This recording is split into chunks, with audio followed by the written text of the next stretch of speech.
रहीम, मैं जनाब सोहेल इकबाल हर साहब का, सियालकोट की डिस्ट्रिक्ट बार एसोसिएशन का, आप तमाम वकला का और उमर डार साहब का, इंफरादी तौर पर सब लोग यहाँ मौजूद हैं, मैं आप सब का मशकूर हूँ कि आपने मुझे दावत दी। सियालकोट बार एसोसिएशन के ज़ेर एहतमाम वकला कन्वेंशन कानून की हुक्मरानी और अदलिया की आज़ादी पर, और मुझे बड़ी खुशी हुई कि जिस तरतीब के साथ आपने यहाँ पर मुकर्रीन को और ख़िताब करने वालों को मदऊ किया, वो तरतीब पाकिस्तान तहरीक इंसाफ के जहन की, जब पाकिस्तान तहरीक इंसाफ बनाई थी जब से है, अपनी सोच, अपनी ज़िंदगी और पाकिस्तान के मुस्तक़बिल के एतबार से।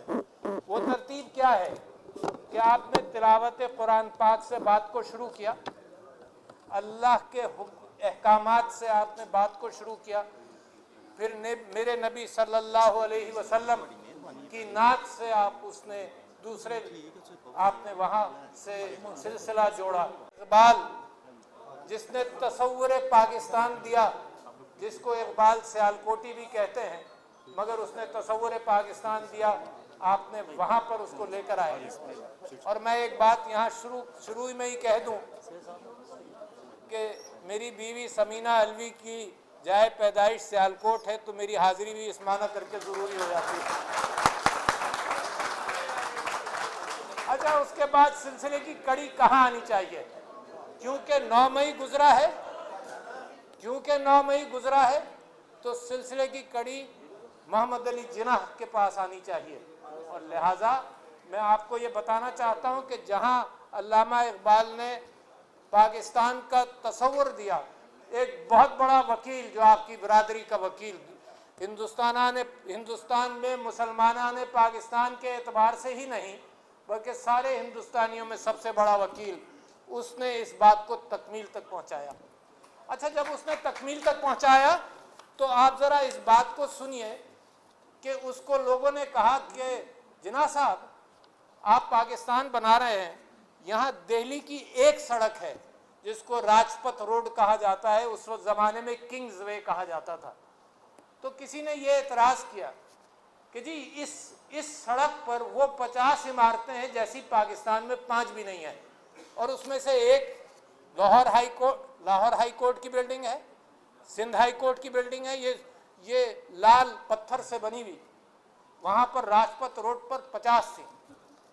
तो कायदे आज़म ने जवाब ये दिया कि मियाँ, इमारतों के चक्करों में थोड़ी जा रहे हैं हम, एक तख़य्युल है, एक तसव्वुर है, एक उम्मीद है, एक मंजिल है जो पाकिस्तान है। इमारतें बन सकती हैं, इमारतें बनाई जाती हैं, मगर इंसानों के दिमाग के अंदर जो इमारत है और जो विजन की पुख्तगी है, वो मैं लेकर पाकिस्तान जा रहा हूँ।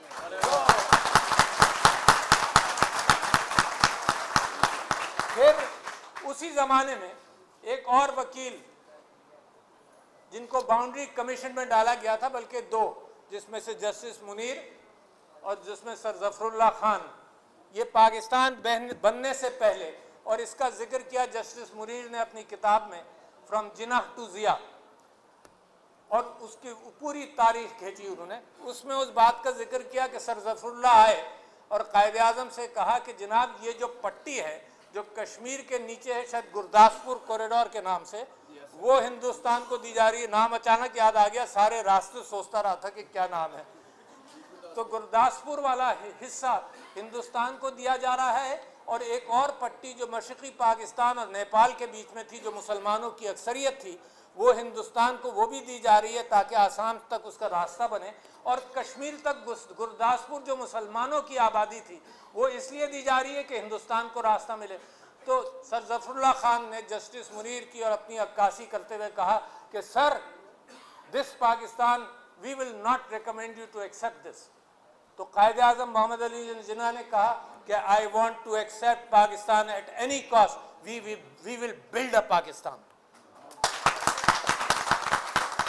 उसको जब उन्होंने कर लिया तो मुझे ज़रा सी मोहलत दी।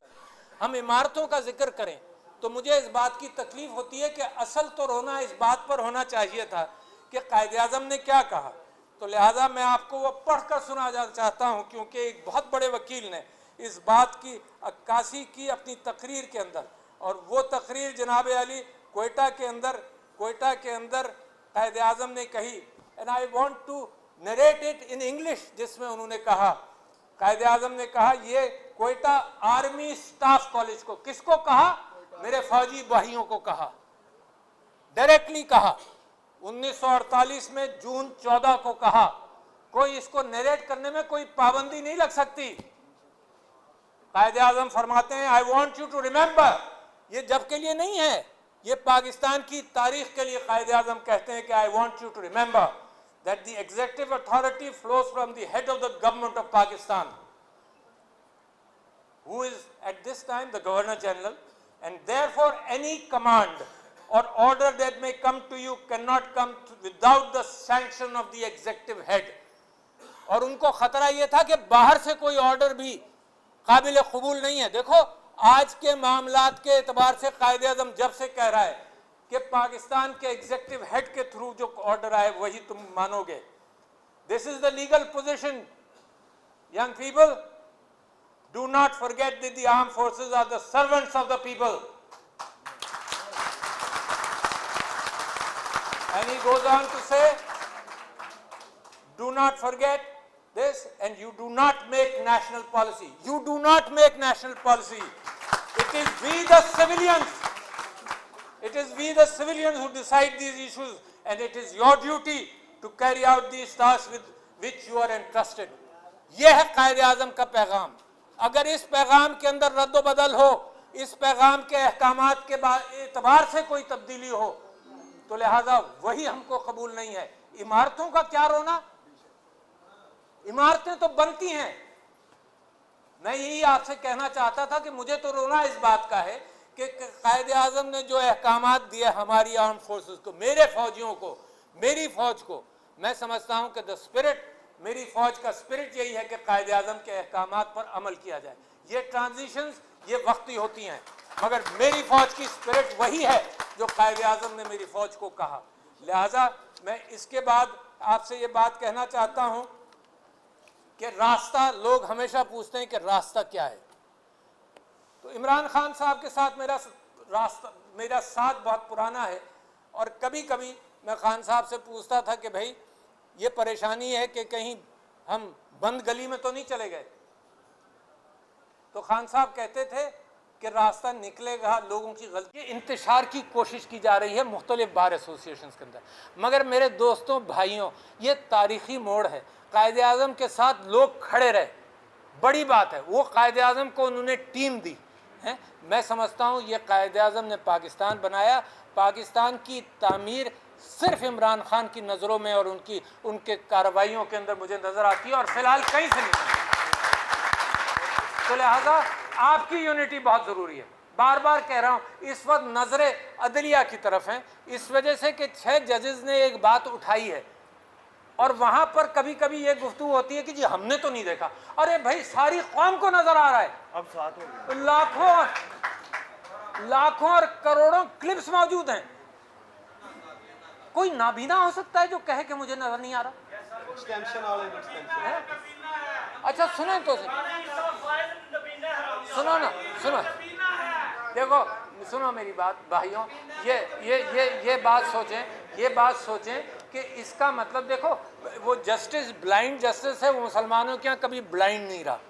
मुसलमानों के यहाँ कम्युनिटी को इंटरप्रेट किया है जज ने, हमेशा हालात देखे नीचे के हैं, उसके बाद इंटरप्रेट किया है। कानून को हजरत उमर के ज़माने में जब कहत पड़ गया तो कानून को उन्होंने सॉफ्ट किया, कानून को सॉफ्ट किया कि हाथ नहीं कटेंगे क्योंकि लोग मजबूरी के तहत चोरी करेंगे हैं। तो कानून is modified and made by community. जो आदमी कहे कि मैं कम्युनिटी को देख ही नहीं रहा हूँ, वो इंसाफ, मुसलमानों क्या इंसाफ नहीं हो सकता। तो लिहाजा मैं ये कह रहा हूँ कि यही, अगर मेरी फ़ौज कोई प्रेस कॉन्फ्रेंस करे, लिहाजा मैंने मशवरा दिया है अपनी फ़ौज को कि जी प्रेस कॉन्फ्रेंस से इस्तेमाल करो, क्योंकि मजबूरन इस माहौल में आकर बहुत बड़ा झूठ बोलना पड़ता है। झूठ ये कि जी हमें एक तो अपनी डोमेन का पता है, बहुत अच्छी बात है, अगर डोमेन का पता है हमारे साथ शेयर कर लो, हमारे वकीलों के साथ शेयर कर लो कि हमारी इंटरप्रिटेशन हमारी डोमेन की ये है, तो कम से कम एक टेबल पर बात तो आ जाएगी ना, और उसके साथ हम आइन के साथ उसको मैच कर लेंगे। तो वकील अगर गलत कह रहे हैं तो हमें समझा देंगे, कोई और गलत कह रहा है तो 47 की सरकार। तो मैं एक बात और कह रहा हूं कि फिर ये कहो कि जी हम सियासत के अंदर हिस्सा नहीं लेते, तो आपके जो पिछले थे कमांडर इन चीफ बाजवा साहब, उन्होंने जाते जाते एक तकरीर की कि अब हम सियासत में हिस्सा नहीं लेंगे। अच्छा, लिहाजा जब उन्होंने कहा तो हमें यकीन हो गया कि अब सियासत में हिस्सा नहीं लेंगे, मगर आज तक लिया था। अब अगर 2 साल के अंदर 1.5 साल के अंदर ये कहें कि जी हम सियासत में हिस्सा नहीं ले रहे, तो वो जो सारे लाखों क्लिप्स हैं वो क्या झूठ बोल रहे हैं। और फिर मेरी फौज झूठी बन जाती है। मेरी फौज है ना, किसी और की तो नहीं है। मेरी फौज से मुझको मोहब्बत है, मेरे शहीदों की मुझे उनसे मोहब्बत है, शहीदों की फैमिली से मुझको मोहब्बत है। ये क्या तरीक़ा है कि मेरे इतने बड़े इंस्टीट्यूशन की बदनामी का बायस बने। तो मैं ये कहता हूँ कि फिर भी इंस्टीट्यूशन जिम्मेदार नहीं है। मैंने ये चैलेंज किया कि यार ये बताओ, ये भी कहा गया कि जी हमारे यहाँ जो लोग मुलव्वस थे 9 मई के अंदर, एक तो उसकी तहकीकात होनी चाहिए, हम इत्तेफाक करते हैं, आप लोग भी इत्तेफाक करते हैं ना, इसमें कोई दो राय नहीं है कि तहकीकात हो। चलो कॉमन ग्राउंड तो एक मिल गया ना, सब इत्तेफाक कर रहे हैं। अच्छा, तहकीकात होनी चाहिए, मगर आपका कहना ये है कि हमारे लोग जो मुलव्वस थे उनको हमने सज़ा दे दी, बहुत अच्छा किया। अच्छा, मगर सारी आर्मी को तो सज़ा नहीं दी ना, है ना, जो लोग मुलव्वस थे उनको दी। ये क्या तरीक़ा है कि सारी पार्टी को सज़ा दी जाए? इमरान खान, अगर इल्ज़ाम है तो सारी पार्टी को सारे पाकिस्तान में सज़ा दो, लोगों को जो नहीं भी थे।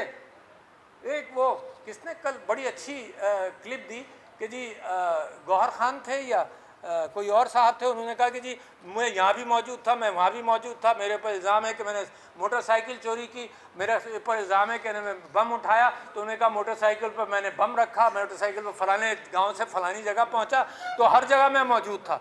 तो ऐसे इल्ज़ामात लगा कर, ये 9 मई को कन्फ्यूजन में डालकर किसी के साथ कोई एहसान नहीं है।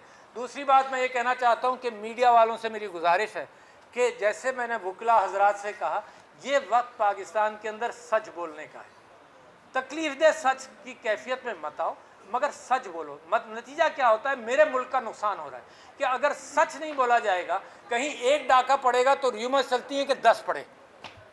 कहीं गंदुम की चोरी के अरबों रुपए का खाता खुला तो मेरे कौम को ख्याल होता है कि ये छुपा रहे हैं, गंदुम भी है और फलाना भी है, कपास भी है, हर जगह चोरियाँ हुई हैं, ये खरबों की बात है। तो ये जो र्यूमर मॉन्गरिंग होती है, ये मेरे मुल्क के अंदर मज़ीद इंतशार कर रही है। मगर मैं क्या कह सकता हूँ कि ये पता नहीं क्या इनहेरिट किया है इन्होंने। मुसलमानों का जवाल इस वजह से हुआ था कि कान बंद कर लो। प्रेस बना 1430 के अंदर, मुसलमानों ने अपने आप प्रिंटिंग प्रेस बनने नहीं दिया 300 साल के। इस प्रिंटिंग प्रेस से जो है वो खराबा फैलेगा। ये वहीं की किताबें पढ़ ली हैं उन्होंने सालों सदियों पुरानी, और ये कहते हैं सोशल मीडिया को भी बंद कर दो। मेरे भाइयों, अगर गाज़ा का आपको पता चला तो कहाँ से पता चला? प्रिंट प्रेस से पता चला, सोशल मीडिया से पता चला।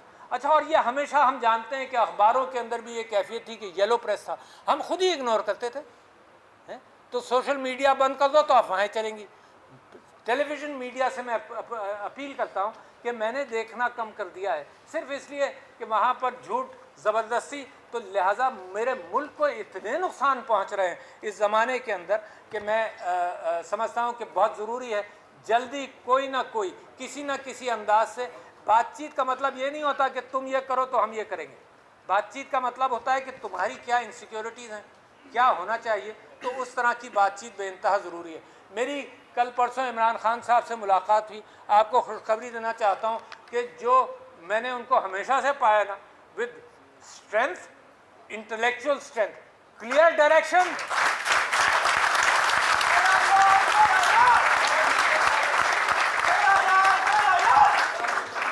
खून तेरे जान साथ, खून तेरे जान साथ, खून तेरे जान साथ। तो क्लियर बुनियाद पर 58 में क्लियर कट मार्शल लॉ लग गया। फिर ये चलता रहा। फिर हादसा हुआ मशरक़ी पाकिस्तान का, हादसा हुआ, फिर जमहूरियत वापस आई।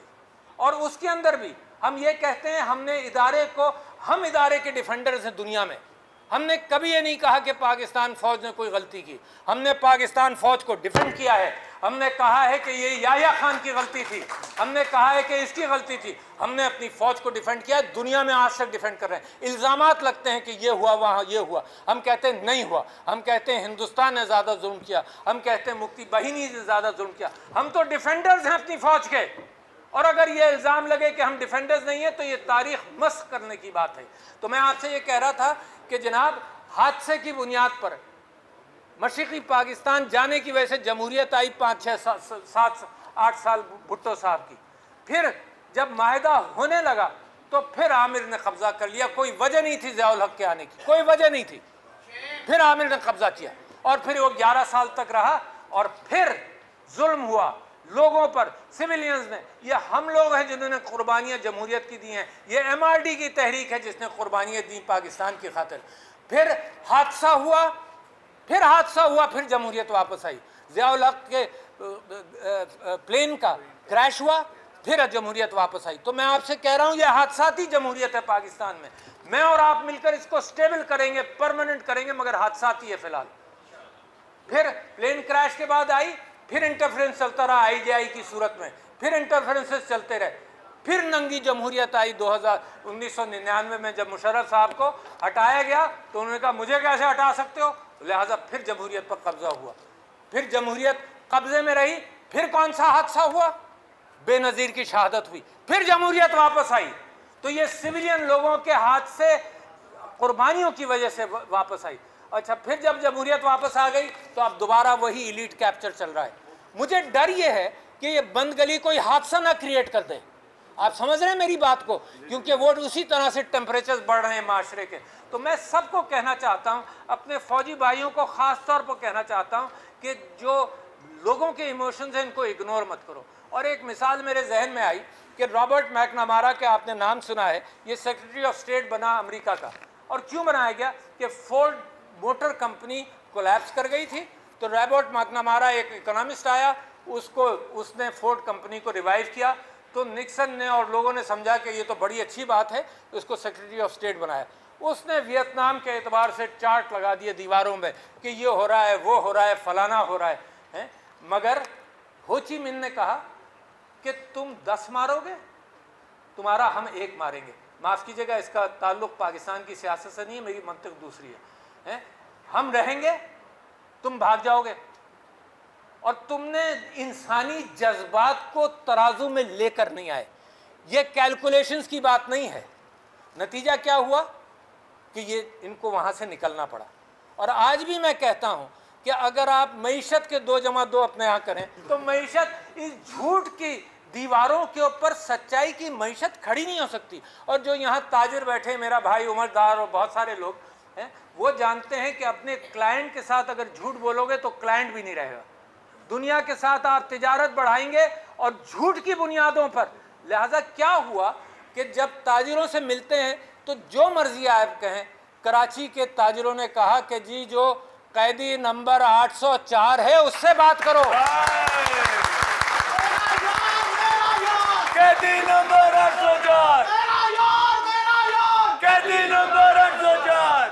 मैं आपसे ये कहना चाहता हूँ, उसके बावजूद मैं आपसे ये कहना चाहता हूँ कि मैं इस प्लेटफॉर्म से पाकिस्तान तहरीक इंसाफ और अपने चेयरमैन इमरान खान की अक्कासी करना चाहता हूँ कि ये अगर मेरे दोस्त हैं सऊदी अरब वाले, हमारे दोस्त हैं, हमेशा के दोस्त रहे हैं।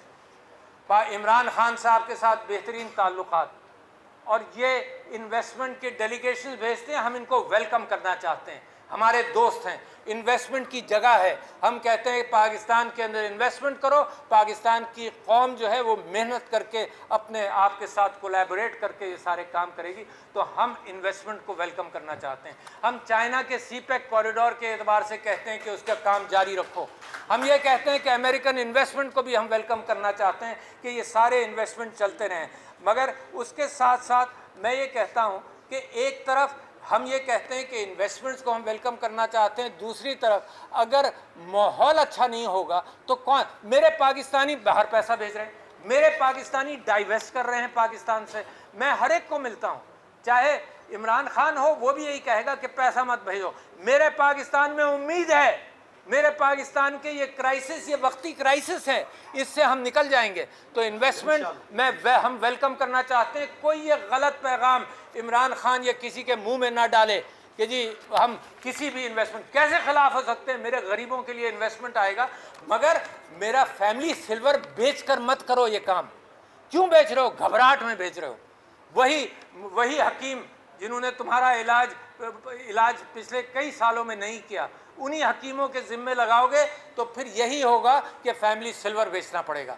तो हम ये कहते हैं कि इस अंदाज से नहीं, हम ये कहते हैं कि एक मस्बत क़यादत को आने दें, जो पाकिस्तान की हकीकी क़यादत है वो आएगी, तभी ये चलेगा। तो इंसाफ, कानून इस्लामी, इस्लाम का बुनियादी उसूल है। ये वो आदमी है जिसने दुनिया को बता दिया। वो कहता था ना, इय्याका नअबुदु व इय्याका नस्तईन, पार्टी शुरू हुई थी, कोई कहते थे कि बस ये कुरान को इस्तेमाल कर रहा है, इय्याका नअबुदु व इय्याका नस्तईन। कहता था कि खौफ अगर सिर्फ अल्लाह का पाल लो तो सारे खौफ ख़त्म हो जाएंगे। ये पता नहीं क्या क्या उसको ऑफर करते हैं कि तुम चले जाओ, जान बचा लो। उसने कहा नहीं, मैं यहीं रहूँगा, पाकिस्तान में रहूँगा, पाकिस्तान के लिए जान दूँगा।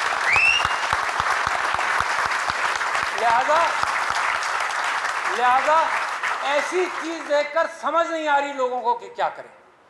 जो समझ नहीं आ रही, तो मैं कहता हूँ फिर ये जो बंद गली है इसमें चले गए, क्योंकि इनकी एस्टिमेशन से मुख्तलिफ चीज़ थी, वो आउट ऑफ सिलेबस है। तो लिहाजा मैं आपको यकीन दिलाता हूँ कि वहाँ से सिर्फ आपकी एक जिम्मेदारी है कि अमन के साथ तहरीक चलाएं, है ना। आप माहौल को गर्म रखें, इस वजह से कि माहौल की गर्मी ही एक इंडिकेटर है लोगों के लिए। जो गासिब होते हैं ना, वो अगर माहौल ठंडा पड़ जाए तो वो उनके हाथ और मजबूत होते हैं। तो मेरा पाकिस्तान ठंडा नहीं पड़ेगा, माहौल को गर्म रखेगा, हम पुरअमन रहेंगे। और आपकी जिम्मेदारी है क्या? दो जिम्मेदारी हैं कि मेरा इमरान खान बाहर आए और जो छीना हुआ मैंडेट है वो वापस मिले, ठीक है। अच्छा, इसके साथ मैं आपसे ये कहता हूँ कि ये अल्फाज हल्के हैं मगर अमानत बड़ी है।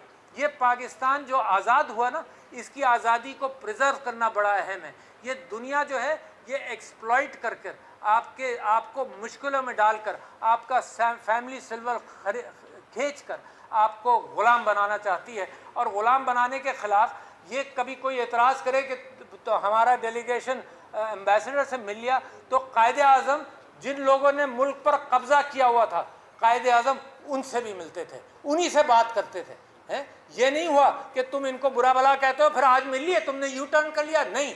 कायदे आज़म ने हमेशा उनसे बात की। और ज़माना बदलता है। ये विलियम डैलरिपल ने अपनी किताब में लिखा, सोचने की बात है कि उस ज़माने में 25% GDP था हिंदुस्तान पाकिस्तान के एरिया का, दुनिया में 25% GDP था। बरतानिया ने एक एम्बेसडर भेजा इंडिया, ये ईस्ट इंडिया कंपनी की चोरियों से पहले की बात है। एम्बेसडर भेजा इंडिया, वो पीछे पीछे चलता था। बादशाह जहांगीर ने उसको रिकग्नाइज नहीं किया, 3 साल तक उसको मुलाकात का मौका नहीं दिया। उस मौके से, उस ज़माने से हम आज उस ज़माने में आ गए कि हर एक की मिन्नत करते हैं। मगर ये कि अगर मईशत के तौर पर, अगर अक़ल की बुनियाद पर, अगर ज़ोम की बुनियाद पर आप खड़े हो जाएं, ये इमारतों की क्या अहमियत है। डिस्ट्रॉय हो गई, जर्मनी ने बना ली, रोए नहीं वो इमारतों पर, जापान ने बना ली, वियतनाम डिस्ट्रॉय कर दिया लोगों ने, लाखों लोगों को मार दिया, वेजिटेशन, नेपाम बम डालकर वेजिटेशन ख़त्म कर दी, ज़ीरो पर आ गया। और 1973 से लेकर अपने आप को तामीर किया, सबसे अच्छे ताल्लुकात रखे। और आज you know the exports of Vietnam $400 billion. लोग हम ज़्यादा, हमारा साहिल उनसे बड़ा, हमारे मेहनत करने, हम ज़ीरो पर गए ही नहीं। बट मैं आपसे ये कह रहा हूँ कि ज़मीन से कुछ नहीं निकलता, सिंगापुर की ज़मीन से कुछ नहीं निकलता, दुबई की ज़मीन से कुछ नहीं निकलता। ये इंसानी इंटेलेक्ट है। दुबई के अंदर तेल नहीं है, पाकिस्तान में तो ज़मीन में भी है, मगर सबसे बड़ा सोना ये लोगों का सोना है। ये तामीर करेंगे। Japan, Germany totally destroyed. ये गाजा पर $45 बिलियन का इन्होंने इमारतें तबाह कर दी। हमें रोना उन औरतों बच्चों का है जिनको इस आमरीत ने कत्ल किया। तो लिहाजा मेरे भाइयों, उम्मीद का दामन पकड़े रहो, हक और इंसाफ का दामन पकड़े रहो। कभी हम हक और इंसाफ से हटेंगे नहीं। कभी इमरान खान ने कहा, कभी हम बदला लेने वाले नहीं हैं। मैंने चीफ को भी जिक्र किया था, आपसे भी कर रहा हूँ कि दोनों तरफ की बातें सुनो। वकील तो ये जानता ही है ना। मैंने मिसाल दी कि कुरान के अंदर हज़रत दाऊद अलैहिस्सलाम के पास अल्लाह ताला ने दो फरिश्ते भेजे भाइयों के रूप में। एक फरिश्ते ने कहा कि जी मेरे पास एक बकरी है। भाई कहता है कि मेरे पास एक बकरी है, मेरा दूसरा भाई उसके पास 99 बकरी हैं। ये कहता है मुझे ये बकरी भी दे दो। तो हज़रत दाऊद ने उसकी बात ही नहीं सुनी। हज़रत दाऊद ने फैसला सादिर कर दिया कि ये बकरी तुम्हारी है, इसने अगर ले लिए तो वापस कर दो। ये कुरान का वाक़या है। अल्लाह सुब्हानहू तआला हज़रत दाऊद से खफा रहे, पता नहीं कितना अरसा रहे खफा। कुरान में इस बात का जिक्र नहीं है। कुछ हिस्टोरियंस ने ये बात कही है कि जब अल्लाह ताला ने उनको माफ़ किया तो असर का वक्त था, उन्होंने असर के वक्त शुक्राने की नमाज़ पढ़ी जो मुसलमानों को असर की नमाज के हवाले से मिली। तो मैं ये कहता हूँ कि कभी एक तरफा फैसला नहीं करो कि हमारे पास 9 मई के सबूत हैं, हमें पता है, हमने फैसला कर दिया। ये तो अल्लाह को बुरी लगती है बात, ये कानून को बुरी लगती है, ये आइन को बुरी लगती है, ये United nation international court of justice को बुरी लगती है। दुनिया के हर मयार पर ये बात नहीं उतरती। तो लिहाजा मेरे भाइयों, मैं आपका मशकूर हूँ। आप पकड़े हैं दामन को, हक और सच के दामन में ही सच्चाई और कामयाबी है, यहाँ भी और वहाँ भी। तो लिहाजा पकड़े रहें इस मुल्क को। जैसे आपने कहा कि हकीकी आज़ादी है, खुददार लीडरशिप से मिलेगी। जो पाकिस्तान की बात करते हैं, जो अपने आप को बेचने के लिए तैयार नहीं है, कॉम्प्रोमाइज़ करने के लिए तैयार नहीं है, कोई डील करने के लिए तैयार नहीं है, वो जेल में रहेगा मगर डील नहीं करेगा। बहुत शुक्रिया।